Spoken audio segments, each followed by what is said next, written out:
नमस्कार, जय माता दी दोस्तों। मैं हूं अर्पणा मिश्रा और आप सभी का स्वागत करती हूं अपने चैनल अर्पणा मिश्रा में। तो कैसे हैं आप सभी लोग, कमेंट करके ज़रूर बताना। और मैं तो बिल्कुल ठीक हूं।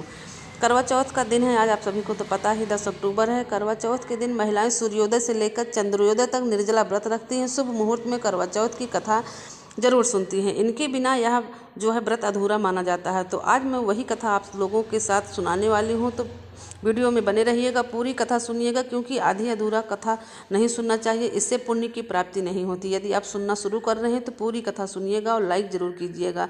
10 अक्टूबर को करवा चौथ का पर्व मनाया जा रहा है। इस दिन सुहागिन महिलाएं अपने पति की लंबी उम्र के लिए निर्जला व्रत रखती हैं। ऐसी मान्यता भी है कि इस दिन व्रत रखने से पत्नी की अखंड सौभाग्य की प्राप्ति होती है। साथ ही दाम्पत्य जीवन बहुत खुशहाल बना रहता है। ये व्रत चंद्र उदय तक रखा जाता है। रात में चांद निकलने से पहले महिलाएं विधि विधान करवा चौथ की पूजा करती हैं। उसके बाद पावन कथा सुनती हैं। यहाँ हम आपको फिर बताने वाले हैं कि करवा चौथ के दिन कौन सी कथा पढ़ना सबसे शुभ होता है और किस शुभ मुहूर्त में सुनने होता है। तो आइए जानते हैं। सबसे पहले करवा चौथ के दिन कथा पढ़ने का समय 10 अक्टूबर की शाम 6 बजे से 7:11 तक रहेगा। इस शुभ मुहूर्त में विधि विधान से पूजा करके कथा अवश्य सुननी चाहिए। तो आइए शुरू करते हैं कथा। करवा चौथ के दिन सुहागिन महिलाएं व्रत कथा सुनने से उनकी हर इच्छा पूर्ण होती है। उनके पति की लंबी उम्र होती है।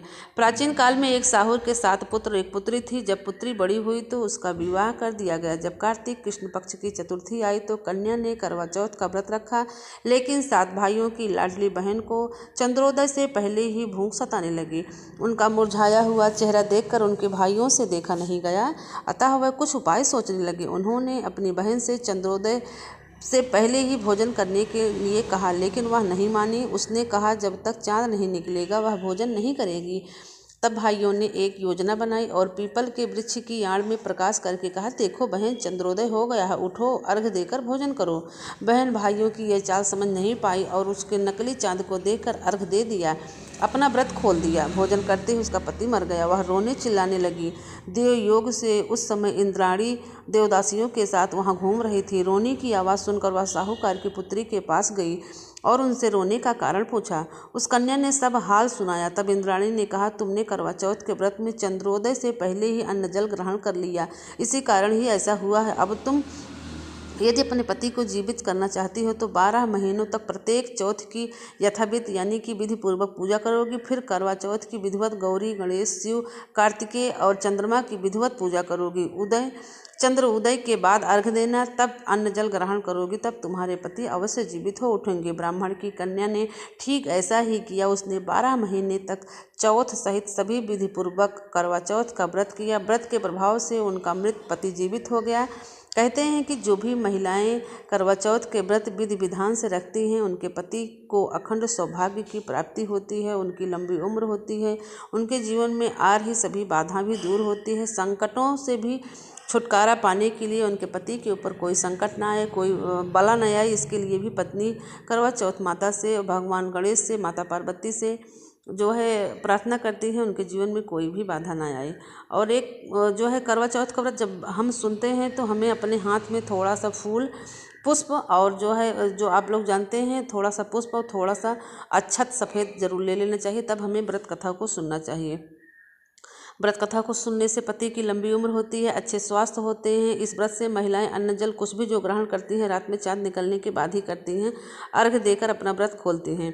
आइए हम दूसरी कथा सुनते हैं। प्राचीन काल में एक अंधी बुढ़िया रहती थी जिनका एक पुत्र था और बहू थी। बुढ़िया का परिवार बहुत गरीब था। वह अंधी बुढ़िया रोजना गणेश जी की विधि पूर्वक पूजा करती थी। बुढ़िया की भक्ति देखकर गणेश जी खूब प्रसन्न हुए और उन्होंने उन्हें दर्शन दिए।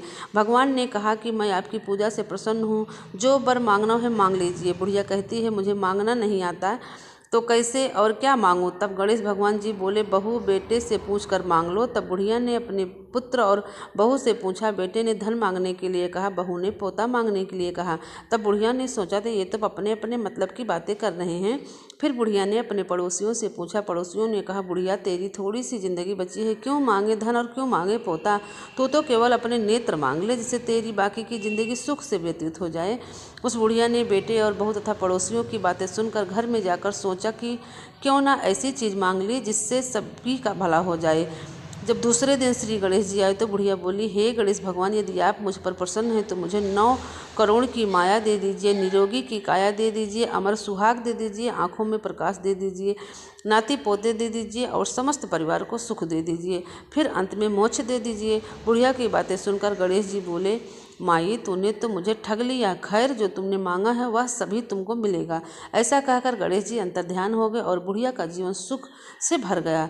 हे भगवान गणेश, जैसे बुढ़िया माई की आपने सब कुछ दिया वैसे ही सबको देना, हमको और हमारी कथा को सुनने वालों को भी देना और हमको भी देने की कृपा करना। इस प्रकार से गणेश भगवान की और करवा चौथ माता की जो भी व्रत कथा सुनते हैं उनके ऊपर अपनी कृपा दृष्टि हमेशा के लिए बनाए रखना और उनको जो है माता रानी का आशीर्वाद बनाए के साथ साथ सबको अगर वीडियो शेयर करेंगे तो कथा सुनते हैं, पढ़ते हैं, दूसरों को सुनाते हैं, उनके ऊपर अपनी कृपा दृष्टि बनाए रखना, उनके परिवार में हमेशा खुशी रखा। करवा चौथ माता की आरती भी मैं आज आप लोगों के साथ शेयर करूंगी, तो बने रहिएगा वीडियो में। ओम जय करवा मैया माता, जय करवा मैया, जो व्रत करे तुम्हारा पार करो नैया। ओम जय करवा मैया, सब जग की हो माता, तुम ही हो रुद्राणी, यस तुम्हारा गावत जग के सब प्राणी। ओम जय करवा मैया। कार्तिक कृष्ण चतुर्थी, जो नारी व्रत करती, दीर्घायु पति होवे, दुख सारे हरती। ओम जय करवा मैया, हो सुहागिन नारी, सुख संपत्ति पावे। ओम जय करवा मैया। गणपति जी बड़े दयालु, विघ्न सभी नासे। ओम जय करवा मैया, करवा मैया जी की आरती, व्रत कर जो गावे, व्रत हो जाता पूरन, सब विधि सुख पावे। ओम जय करवा माता मैया, जय करवा माता। इस तरह से करवा माता की आरती जरूर करना चाहिए। अगर आप सभी को हमारा यह वीडियो पसंद आया हो तो वीडियो को लाइक सब्सक्राइब करना, कमेंट में जय माता दी जरूर लिखना। और एक कथा बीरवती और उसके 7 भाइयों की कथा मैं आप लोगों को सुनाने वाली हूँ। बहुत समय पहले इंद्रप्रस्थपुर के एक शहर में वेद शर्मा नामक का एक ब्राह्मण रहता था। वेद शर्मा का विवाह लीलावती से हुआ था, जिससे उसके 7 महान पुत्र और बीरावती नामक एक गुणवान पुत्री थी। क्योंकि 7 भाइयों की वह केवल एक अकेली बहन थी, जिसके कारण वह अपने माता पिता के साथ अपने भाइयों की भी लाडली थी। जब वह विवाह के लायक हो गई तो उसकी शादी एक उचित ब्राह्मण युवक से कर दी गई। शादी के बाद बीरावती जब अपने माता पिता के यहाँ थी तब उसने अपनी भाभियों के साथ पति की लंबी आयु के लिए करवा चौथ का व्रत रखा। करवा चौथ के व्रत के दौरान बीरावती को भूख सहन नहीं हुई और कमजोरी के कारण वह मूर्छित होकर जमीन पर गिर गई। सभी भाइयों ने अपनी प्यारी बहन की दयनीय दशा को देख नहीं पाया और वे जानते थे कि बीरावती एक पतिव्रता नारी है, चंद्रमा के दर्शन किए बिना भोजन ग्रहण नहीं करेगी, चाहे उनके प्राण क्यों ही न निकल जाए। सभी भाइयों ने मिलकर एक योजना बनाई, उनकी बहन भोजन ग्रहण कर ले, जिससे उन्होंने एक भाई कुछ दूर वट के वृक्ष पर हाथ में छलनी दीपक लेकर चढ़ गए। बीरावती मूर्छित अवस्था में जागे और उन्होंने बाकी सभी भाइयों को कहा चंद्रोदय हो गया है, उसे छत पर चंद्रमा के दर्शन कराने के लिए गए।